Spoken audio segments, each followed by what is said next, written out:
Comme j'ai dit ce matin, les soirs qu'on est ensemble, on va garder ensemble des personnages de l'histoire de l'Église parce qu'on a énormément d'apprendre de ces gens-là. Puis une des raisons pour lesquelles on a tellement d'apprendre d'eux, c'est parce que ils ont vécu à une époque différente où il y avait des valeurs différentes, des problèmes différents. Et donc, de se sortir un petit peu de notre époque est exceptionnellement important pour nous. C.S. Lewis, il disait qu'on est victime souvent de l'erreur du snobisme chronologique. C'est-à-dire, on fait l'erreur de penser qu'à notre époque, on est les meilleurs, on a tout déjà réglé, on a toutes les réponses, mais c'est pas vrai. Et parfois, nos avances technologiques, par exemple, il y a des effets nuisibles. Et parfois, c'est parce que ça nous cache des choses que les autres générations avant nous avaient comme force. Alors, on va passer ces 3 nuits ensemble sur des personnages intéressants. Et aujourd'hui, un personnage, je pense, très méconnu, et pour voir un sujet très sous-estimé. Est-ce qu'on a la photo du gars que j'ai pris? Non, c'est pas grave. Je l'ai pas pris une photo. Il est décédé depuis 500 ans, fait que... Ah! Non. C'est pas le nom non plus. C'est pas bien écrit, mais c'est pas grave. Le prénom est exact. Il s'appelle Richard, c'est bien ça, mais son nom de famille, c'est Sibbes. S-I-B-B-E-S. C'est un Anglais. Il est né en 1577 à Suffolk, en Angleterre. C'est un gars brillant. Il avait un intérêt pour les livres depuis qu'il est tout petit. Tout le monde voyait qu'il allait être quelqu'un de brillant. Il est devenu un des plus grands prédicateurs dans son pays, en Angleterre. Un professeur respecté à l'université de Cambridge. Il y avait une influence incroyable. Il y avait même la faveur de la famille royale. Et il était connu pour un enseignant de la grâce de Dieu. On l'avait surnommé le médecin céleste à cause de l'emphase qu'il mettait sur la grâce de Dieu. Donc, comme vous pouvez imaginer, il y a 1 million de choses S-I-B-B-E-S. Ouais. Pauvre Richard, man, il est comme, come on! Non, c'est joke. C'est joke, c'est parfait, ça. Il est parfait. On s'excuse, Rich. Comme vous pouvez imaginer, 1 million de choses qu'on pourrait parler de lui. Tellement de force, tellement de choses qu'il a accompli. Mais une des choses, en faisant des recherches sur lui, une des choses pour lesquelles il était le plus connu, c'était ses amitiés. Je trouve ça bizarre. Dans une des biographies sur Richard Sibbes, voici ce qu'on lit. Sibbes était un homme compétent, pieux, avec le don pour faire des amis. Il me semble que c'est un peu random. Parle-moi de ses conversions. Parle-moi de ses baptêmes. Ami. Un autre. Sibbes était un ministre de l'Évangile doué et un très bon ami. Ça, c'est intéressant. Le gars, il est tellement connu. C'est une célébrité. Millions de choses qu'on aurait pu dire de lui. Mais il était connu, en partie, pour le nombre et la qualité de ses amitiés. Puis ça m'a frappé parce que je pense que nous, en général, on n'est pas bon en amitié. C'est un endroit où je pense qu'on a souffert un petit peu. On n'est pas bien pour faire des amis. Et peut-être même la technologie fait en sorte que ça devient plus difficile. Fait que je pense qu'on a beaucoup à apprendre de Sibbes par rapport à l'amitié. Et aussi, comme on a mentionné un peu ce matin, de réapprendre à quel point Christ est notre ami ultime. C'est vrai, comme j'ai dit ce matin, qu'Abraham s'est fait appeler ami de Dieu et nous aussi. Fait qu'on va regarder ça ensemble un peu ce soir. 3 choses qui distinguent, qui caractérisent une amitié chrétienne. Dans une amitié chrétienne, il y a 3 choses. Il y a, premièrement, un objectif partagé. Deuxièmement, il y a une âme partagée. Mais troisièmement, j'ai entendu quelqu'un dire peut-être. C'est bon, on va balayer le scepticisme à soir. C'est parfait. On va découvrir les vraies amitiés. Non. Un objectif partagé, une âme partagée. Et troisièmement, un avantage non partagé. Et ça va être le plus intéressant. Donc, 3 choses qui caractérisent une amitié chrétienne: un objectif partagé, une âme partagée et un avantage non partagé. Prions ensemble.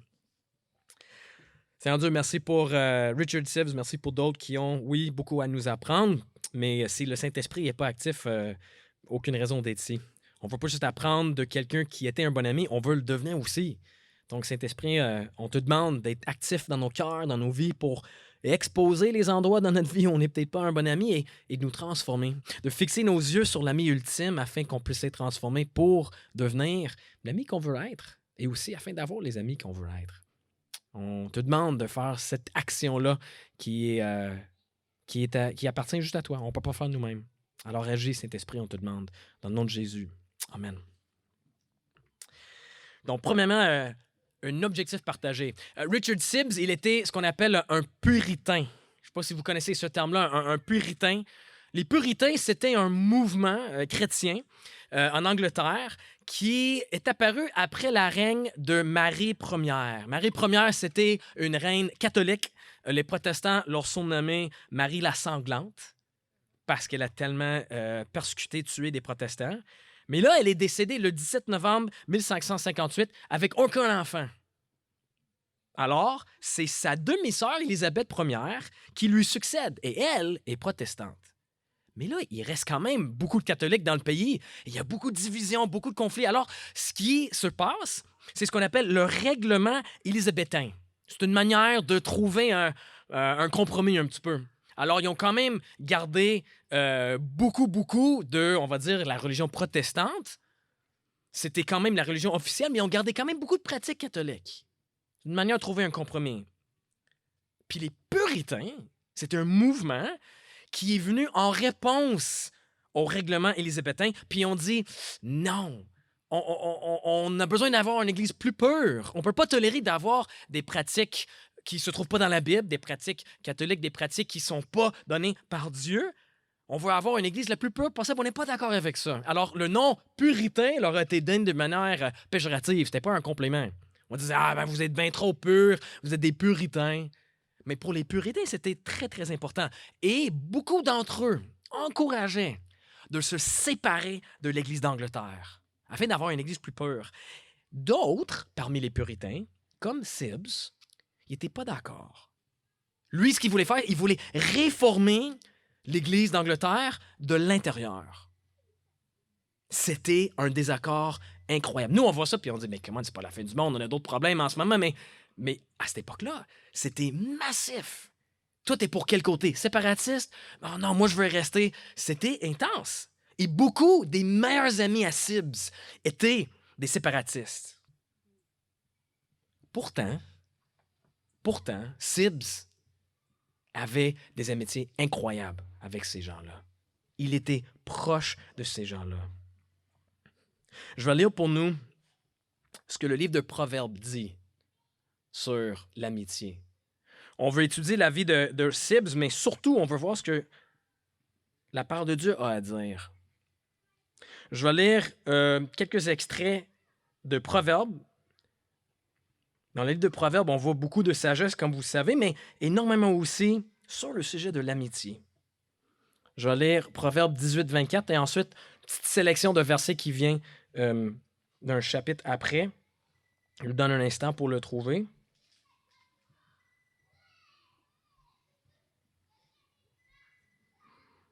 Donc, Proverbe 18, 24. Celui qui a beaucoup de compagnons les a pour son malheur, mais il y a des amis plus attachés que des frères. On saute au chapitre 27, les versets 5 à 6. Mieux vaut un reproche ouvert qu'une amitié cachée. Les blessures d'un ami prouvent sa fidélité, tandis que les baisers d'un ennemi sont trompeurs. Verset 9. L'huile et les parfums réjouissent le cœur, et la douceur d'un ami vaut mieux que nos propres conseils. Verset 14. Si quelqu'un bénit son prochain à haute voix et de grand matin, c'est tenu pour une malédiction. Et le verset 17. Tout comme le fer aiguise le fer, l'homme s'aiguise au contact de son prochain. Pour faire toute une étude sur l'amitié dans le livre de Proverbes. Et quand on regarde la vie de Sibbes, il y a beaucoup de ça qui était là. Comme, par exemple, un des versets que je viens de lire, 18 à 24, celui qui a beaucoup de compagnons les a pour son malheur, mais il y a des amis plus attachés que des frères. Ça, les amis, ça, c'est une image d'amitié très, très différente de l'amitié qui vient de notre monde, qui vient de notre culture. Vous voyez, les amitiés qu'on retrouve dans notre monde sont des amitiés qui sont bâties sur des intérêts en commun ou sur des circonstances en commun, mais l'amitié chrétienne est bâtie sur un sauveur qu'on a en commun. Et ça fait des amitiés où on est encore plus attaché que même des frères ou des sœurs. Parce qu'un frère, le lien de frère qu'on a avec quelqu'un, c'est un lien familial, mais une amitié chrétienne est basée sur un lien spirituel. Puis nos liens familiaux sont temporaires. Notre famille physique, ces relations-là vont durer que jusqu'à la mort, mais une relation chrétienne est éternelle. Et c'est ça qui nous permet de surmonter, de voir au-delà de nos différences par amour. Et ça, je trouve ça hyper pertinent pour nous en ce moment. Tiens, la COVID a eu énormément d'effets dans notre société, mais un des effets, peut-être sous-estimé, c'est à quel point ça a déchiré les amitiés. Je peux pas vous dire le nombre de fois que j'ai lu ou entendu des gens dire « je peux aimer avec cette personne ». À cause de ses pensées, ses opinions, ses convictions sur la pandémie, comment on gère la pandémie, qu'est-ce qu'on doit faire en réponse. Les gens qui ont cancellé des amis, à cause de ces désaccords-là, c'est fou. Et vous avez peut-être même, malheureusement, peut-être même vu ça dans l'Église. Mais quand je lisais des articles dans les journaux à répétition sur le sujet, je me disais, bien, ça révèle un principe implicite de beaucoup de relations. Je suis ton ami tant et aussi longtemps que nous partageons les mêmes points de vue politiques et idéologiques. Et c'est ça qui me fait garder Sibs puis dire, man, comment tu l'as fait? Comment tu l'as fait pour être aussi proche avec des amis malgré des différences majeures? Par exemple, 2 noms, John Davenport, Thomas Goodwin, des meilleurs amis à Sibs, mais c'était des séparatistes. Ils disaient non, il faut absolument quitter l'Église de l'Angleterre. Et ils ont quitté, ils sont allés pour Boston, mais ils ont resté tellement proches avec Sibs. Comment? Mais c'est parce que leur amitié était fondée sur un commun sauveur. Et c'est pas parce que Sibs il était un lâche, parce qu'il s'en foutait de la vérité. Non, non, non, il aimait beaucoup la vérité. Il voulait protéger la vérité. Mais il était connu pour un homme doux, un homme de paix. Il partageait ses opinions, mais son but ultime, c'était la paix, pas la polémique. Combien d'entre nous on est coupable de préférer la polémique que la paix? Surtout dans une époque comme la sienne qui était pleine de tensions, de désaccords, de conflits. Oui, Sibs avait peur de créer la division. Il disait souvent, les factions mènent au fractionnement. Alors oui, il parlait de ses opinions, mais il savait comment doser. Il savait comment faire des choix puis choisir les bonnes batailles. C'est comme si Sibs disait dans sa tête, OK, est-ce qu'on parle en ce moment d'une doctrine essentielle? OK, ben là, on parle de la divinité de Jésus. Je vais me battre bec et ongle pour cette doctrine-là. Trop important. Ah, là, on parle d'une doctrine secondaire où les chrétiens peuvent avoir des désaccords. On parle du baptême. On parle de parler en langue. OK, je vais partager mon opinion, mais je vais le faire de manière douce et tendre, sachant que des chrétiens peuvent avoir des opinions différentes. Est-ce qu'on parle d'une opinion, une simple opinion, le leader politique que je soutiens ou comment on répond à la pandémie? Je vais peut-être même me demander la question, ça vaut-tu la peine que je le dise? Peut-être juste garder ça pour moi. On a besoin de cette sagesse. C'est pas juste parce qu'une idée nous passe par la tête qu'on a absolument besoin de le mettre sur Facebook. T'sais? C'est un peu égoïste, mais c'est comme, on a une idée, on a une opinion, il faut que je le dise à tout le monde. C'est peut-être mieux de ne pas le faire parfois. Ça veut-tu vraiment contribuer à la paix et à l'harmonie? Une des choses les plus touchantes que j'ai vues dans mon église pendant la pandémie, et certains ici de notre église, l'Église du Plateau, ont vécu ça, 2 de mes bons amis, Mathieu et Charles. 2 gars sur les pôles les plus opposés politiquement. Il y a un gars qui peut pas être plus de droite, puis l'autre peut pas être plus de gauche. Très intense. Puis à un moment donné, sur notre groupe privé, sur notre église, il y a eu un débat qui a éclaté entre les deux sur la pandémie. Puis à un moment donné, un des 2 gars a dit « Hey, on arrête ça là, puis peut-être qu'on devrait juste aller prendre une marche pour en parler plus. » Ah, c'est cool. Là, quelques jours plus tard, Charles, il a posté une photo prise avec lui et Mathieu suite à leur marche ensemble. Puis il a posté la photo avec la citation suivante, la phrase suivante. Il a dit à toute l'Église, il a dit « L'unité fraternelle ne s'achète pas au Dollarama. Il faut prendre le temps de la bâtir. Mathieu et moi ne partageons pas toutes les mêmes conclusions sur les sujets qu'on a abordés, mais aspirons à mieux se comprendre et chercher la vérité dans l'amour. Merci Seigneur. » Et les gars, les gars ne voteraient pas pour le même parti politique. Ils n'auraient définitivement pas le même point de vue par rapport aux règles gouvernementales pour la pandémie, mais ils ont le même sauveur. Et je dis ça, c'est quelque chose qu'on voit rarement. Des gens avec des opinions aussi différentes, mais qui restent ensemble malgré ça à cause de Jésus. Moi, je dis ça, c'est un témoignage incroyable. Le monde ne sait pas comment faire ça. Quelle occasion de témoignage qu'on a. Ce qui unit Charles et Matt, c'est leur amour pour Christ. Et je vous dis, si Matt déménage la semaine prochaine, Charles va être un des premiers à répondre puis à être là pour l'aider. Ça me touche. Et Richard Sibbs, il serait fier. Il en serait fier s'il verrait ça. Imagine avoir une relation comme ça. Une amitié où la personne ne va pas te canceller à cause d'une opinion différente ou quelque chose que tu as dit la mauvaise chose, tu as pensé la mauvaise chose. Ça, c'est quelque chose. Deuxièmement, dans une amitié chrétienne, on n'a pas juste un objectif partagé, mais aussi une âme partagée. Et ça vient d'une citation de Richard Sibbs. Lui, il définissait l'amitié chrétienne en disant « c'est une âme dans deux corps ». C'était très poétique, c'était une bonne manière de le décrire. Mais voilà comment Sibbs voyait les amitiés. Des gens tellement unis que c'est comme s'il n'y avait qu'une âme dans les deux corps. Et donc, dans une telle amitié, dans une bonne amitié, on se sent à l'aise de tout partager. Comme on sait très bien, c'est juste avec nos proches, les gens nous plus proches, qu'on peut partager tous nos secrets, toutes les informations confidentielles. Avec un bon ami, il n'y a pas d'informations classifiées, on le sait très bien. Mais attendez un instant. C'est incroyable de penser, non seulement qu'on peut faire ça avec Dieu, mais que Dieu fait ça avec nous. Ça mérite une réflexion. Sibbs, il dit, ce qui est plus fou du fait qu'on peut tout dire à Dieu, il dit, réalisez-vous que c'est ce que Jésus fait avec vous. En Jean 15, pendant un des discours de Jésus, un de ses derniers discours avec ses disciples, il dit, je ne vous appelle plus serviteur, parce que le serviteur ne sait pas ce que fait son Seigneur. Non, je vous ai appelé ami, parce que je vous ai fait connaître tout ce que j'ai appris de mon Père. Sibbs dit qu'un signe précieux de l'amour de Jésus pour toi, c'est qu'il n'hésite pas à t'ouvrir son cœur, de te partager des choses qu'il ne partage pas avec ceux qui ne connaissent pas. Son plan, ce qui va venir, son amour, des choses qui ont été cachées et qui sont encore cachées pour beaucoup, il ouvre son cœur puis il partage ça.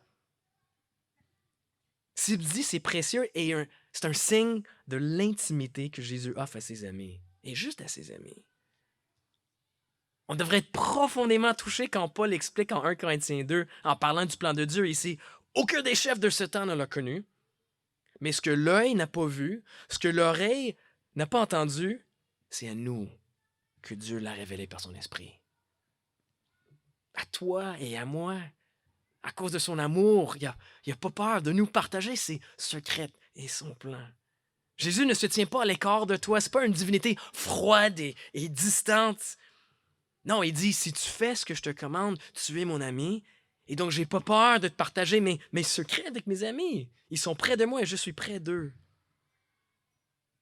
Alors, on voit qu'il y a un partage de secrets d'informations, mais il y a aussi un partage de cœur. Dans cette image d'amitié, une âme dans deux corps, il y a un partage de cœur.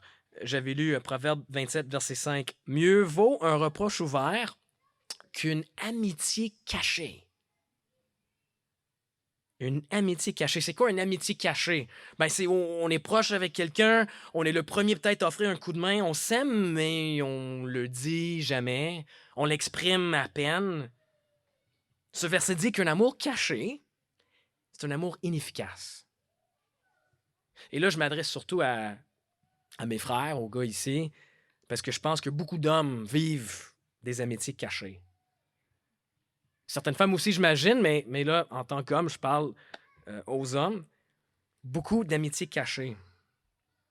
Vous connaissez peut-être comment on décrit la relation entre David et Jonathan, tu sais, dans l'Ancien Testament. On sait souvent que c'est un exemple d'amitié profonde. On lit, par exemple, que ça dit « Jonathan fit alliance avec David parce qu'il l'aimait comme lui-même. » Les deux amis s'embrassèrent et pleurèrent ensemble, en particulier David.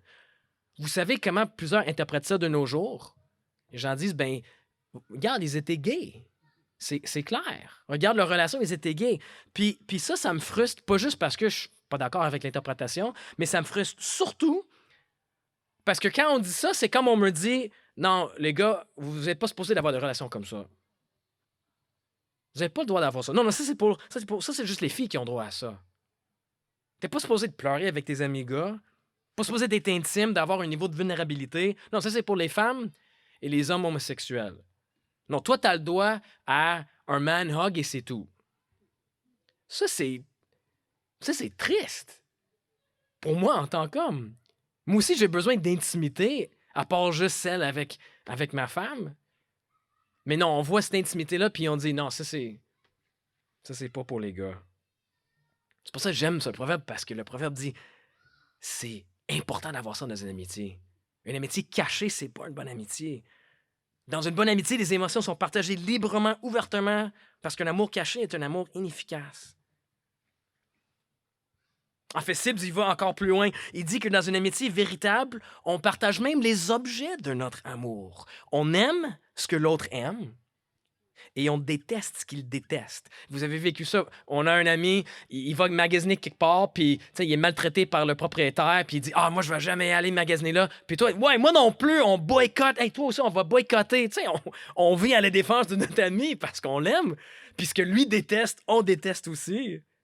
C'est bien, on partage notre cœur. Mais c'est là, les amis, que Sibbes pose une question percutante. Un challenge. Il dit, si Christ est vraiment ton ami ultime, est-ce que tu aimes ce que Christ aime? Et est-ce que tu haïs ce que Christ haït? Jésus haït l'oppression et l'injustice. Est-ce que tu l'haïs? Ou c'est juste quelque chose de dérangeant qui apparaît sur ton écran, puis tu swipes le plus vite possible pour passer à autre chose? Est-ce que tu détestes le péché? Ou le péché dans ta vie, c'est juste un genre de maringouin dérangeant? T'aimes pas ça, mais c'est dérangeant plus qu'autre chose? Et là, de l'autre côté, est-ce qu'on aime ce que Jésus aime? Jésus aime les gens. Je le dis un peu ce matin, il aime les gens. Et ça, c'est une des tendances les plus intéressantes que j'ai remarquées dans les dernières années. C'est que j'observe une tendance misanthrope à notre époque. Un discours anti-humain. J'ai remarqué un graffiti Montréal dernièrement. Ça disait, je ne vais pas dire le graffiti, c'était pas pour prier, mais ça commence par la lettre F. C'est un juron en anglais. Et ça disait F, l'humanité. Hey, c'est gros, ça. F, le go, OK. Pas mon opinion, non, mais je dis, j'aurais compris que quelqu'un aurait cette opinion. F, Valérie Plante, OK, c'est typique d'avoir des opinions fortes sur les politiciens. F, le Tampa Bay, après la défaite, je comprends, mais là, F, l'humanité. C'est intéressant. De nos jours, l'humain est vu comme un poison, un virus. La planète serait mieux sans l'humain. Si on pourrait juste s'enlever de tout ça, tout serait mieux sans nous. Et oui, c'est vrai, on n'est pas parfait. On n'a définitivement pas fait ce que Dieu nous a demandé en Genèse 1, de protéger la terre, de prendre soin de la terre. Oui, c'est vrai. Mais attends, F, l'humanité, c'est pas ce que Jésus dit. Jésus dit, j'aime l'humanité. J'aime les humains, parce qu'ils sont créés à l'image de Dieu. Jésus déteste le péché, mais il aime ceux qui le commettent et il désire à tout prix qu'ils se répandent et placent leur foi en lui. Ça fait réfléchir. Les amis, si on n'a aucun fardeau pour les gens qui nous entourent, ou si notre but dans la vie, c'est de déménager dans un endroit avec le moins de voisins possible, moi, j'ai l'impression peut-être qu'on n'aime pas ce que Jésus aime. Parce que l'amitié avec Jésus, c'est pas juste d'adopter ses lois, mais d'adopter son cœur, qui implique son cœur pour ceux qui sont créés à l'image de Dieu. Donc, une amitié chrétienne a un objectif partagé, une âme partagée, mais dernièrement, un avantage non partagé. Encore une fois, une amitié typique, comme on trouve dans le monde, c'est une relation mutuellement avantageuse, n'est-ce pas? C'est quelque chose où on voit que ça rapporte autant de bénéfices aux deux parties. Mais ce qui est unique ici dans les proverbes que j'ai lus, ça parle d'une amitié différente, une amitié qui n'est pas tout à fait équilibrée. Proverbe 27-17, comme j'ai lu. Tout comme le fer aiguise le fer, l'homme s'aiguise au contact de son prochain. Plusieurs personnes ici qui ont déjà entendu ce verset, j'imagine. On aime le citer.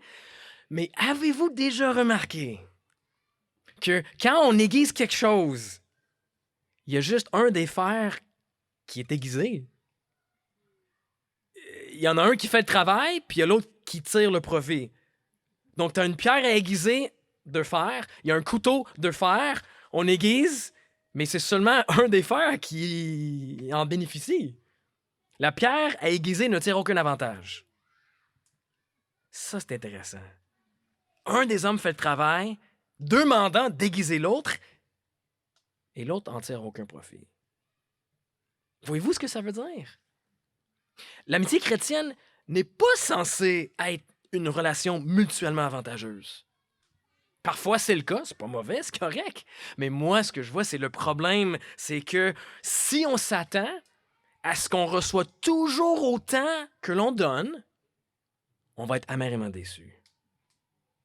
Combien de fois j'ai entendu quelqu'un venir me dire « Hey Brad, j'ai décidé d'arrêter d'aller à cette église ou à participer à ce ministère. » Ah, OK, ouais, pourquoi?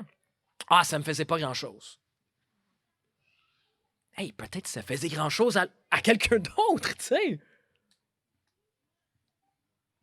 Je vais vous poser une question difficile. Avez-vous des amitiés dans votre vie où vous donnez plus que vous recevez?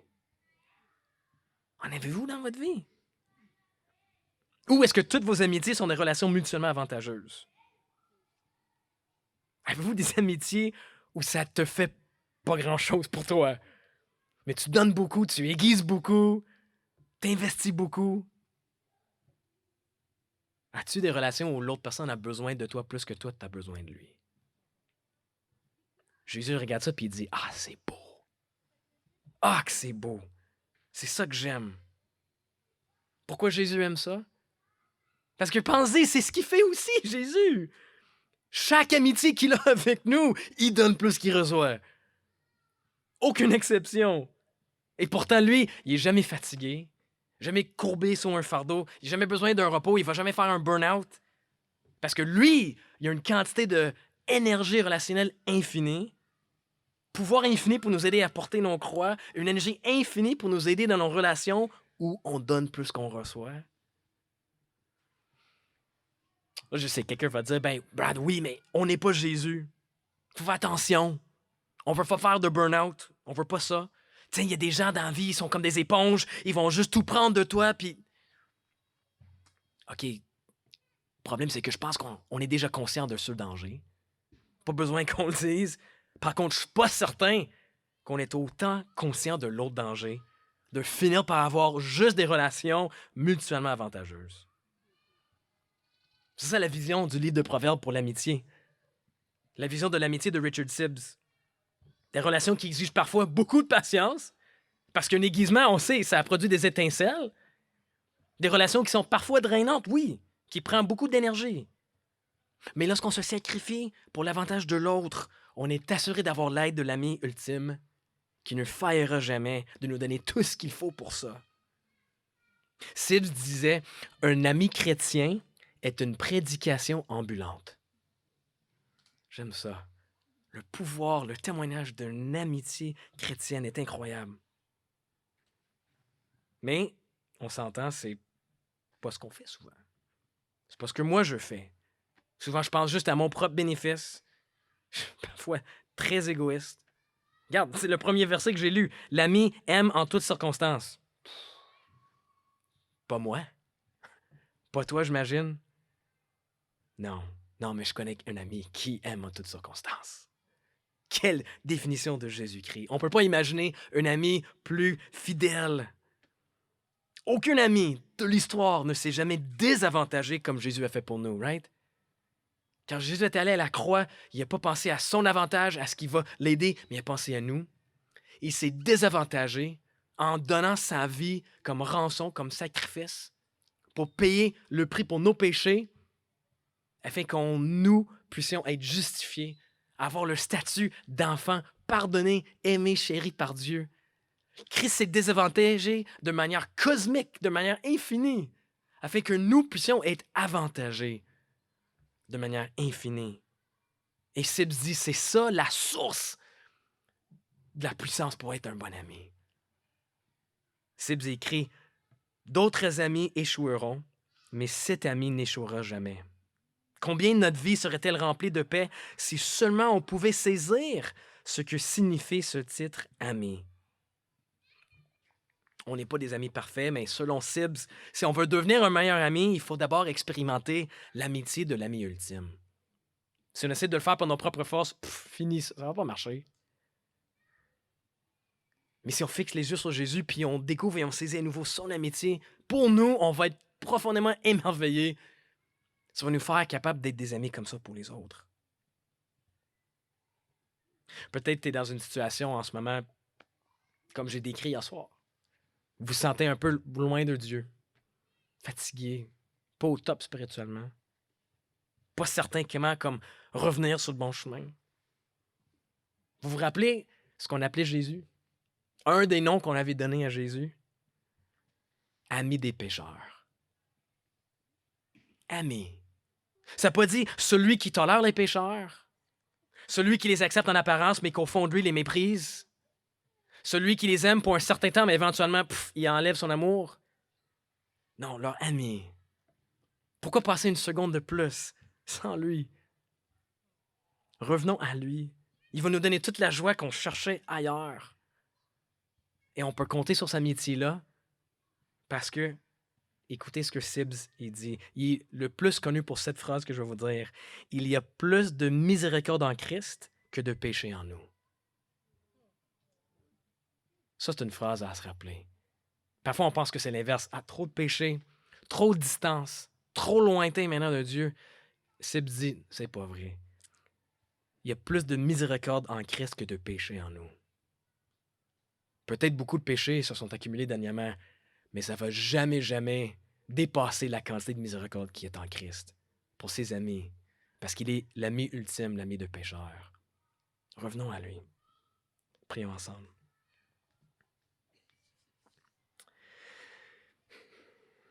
Parfois, Seigneur, ça peut être écrasant de penser à l'exemple d'un homme comme Sibbes ou même l'exemple de Jésus en tant qu'ami.